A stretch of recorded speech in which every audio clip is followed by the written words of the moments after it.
Okay, so for whatever reason, some people, it doesn't matter if it's for the Genes for Good or um, Ancestry, 23andMe. For some reason, some people simply don't contribute enough DNA when they spit.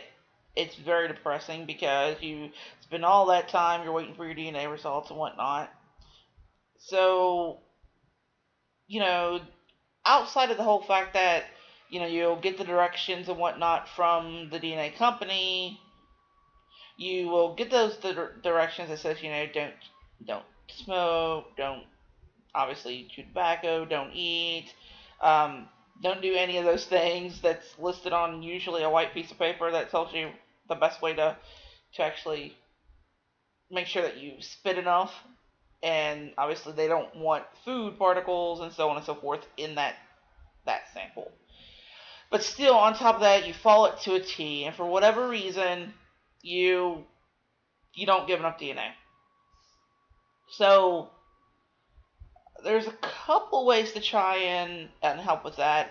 One being make sure to gently rub the outside of your cheeks, and this may actually help with the creation of saliva.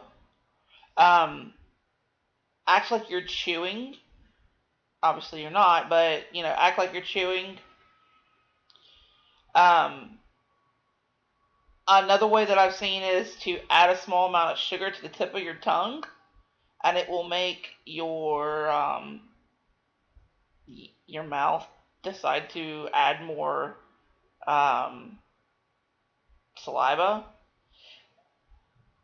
You want to make sure that when you're spitting in the tube, that the only spit that is counted up to that fill line is like the solid spit that you can see. The bubbles on top, they don't count. So if you send back a DNA sample and it wasn't completely filled to the fill line with your spit, it's more bubbles than anything. That could be another thing that's going to make your test fail. So that's something to think. So before you click the little thing, or it really depends on that particular test. Like some test has like a little lid that flips over and breaks, and then puts the solution into your DNA. And then others, there's an actual extra uh, little container that you would put into that sample. Either way, you have to make sure that the spit is it's actual saliva up to the fill line. The bubbles don't count. Make sure to shake it. Um, Another thing also that you can do is when you're ready to take that DNA test, you use your tongue and um, push on the inside of your cheeks.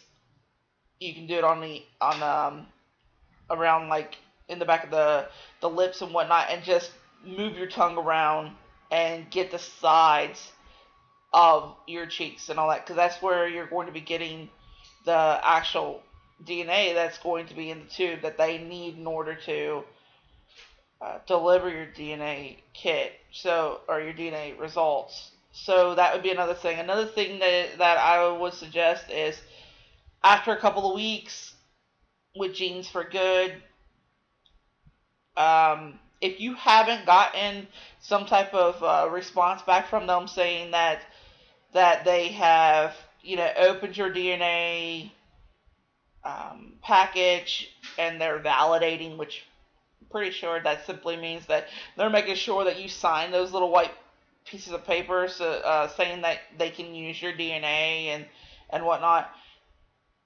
That has to be included. So then after that, it will say that they sent it to the lab. So any date from the time that it says validation to lab, I don't really think it counts. And right now it's July 3rd. They're running at about 3 to 4 months. They have a lot of people right now. So I'm pretty sure that those extra weeks at the beginning, they're not counted in that time. But that's something to think about. And even at 3 to 4 months, you have to realize you're getting a free DNA test.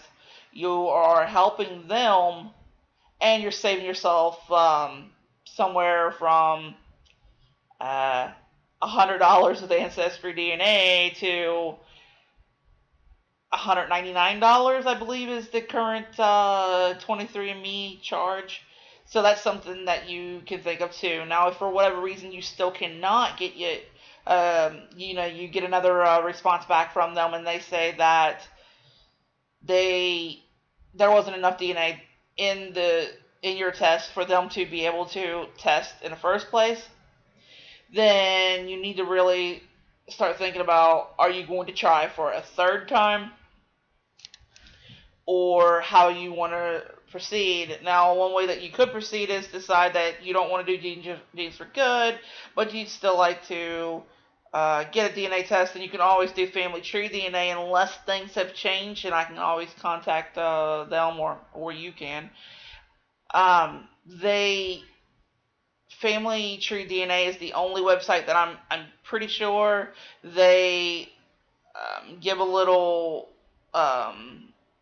It's like a little stick that you scrape on the inside of your cheeks um, to deposit into the DNA tube.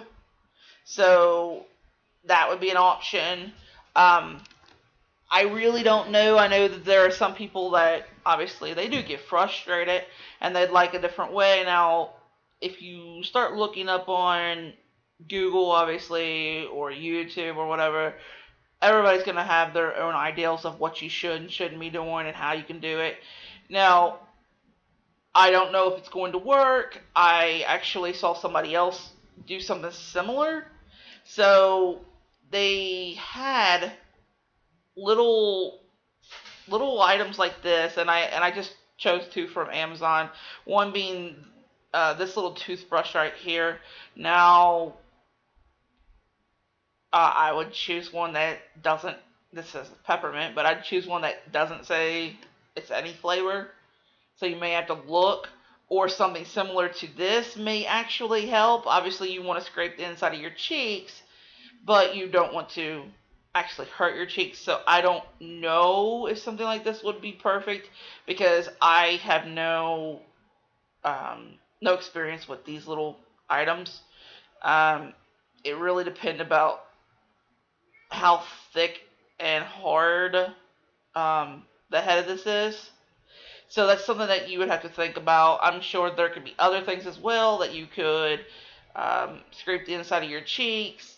There's even a person on YouTube, and I will try and find her YouTube link and put that in the bottom, where she created her own DNA spit kit from someone like a child, like a baby, or an elderly person who usually they're the ones that have a hard time with spitting.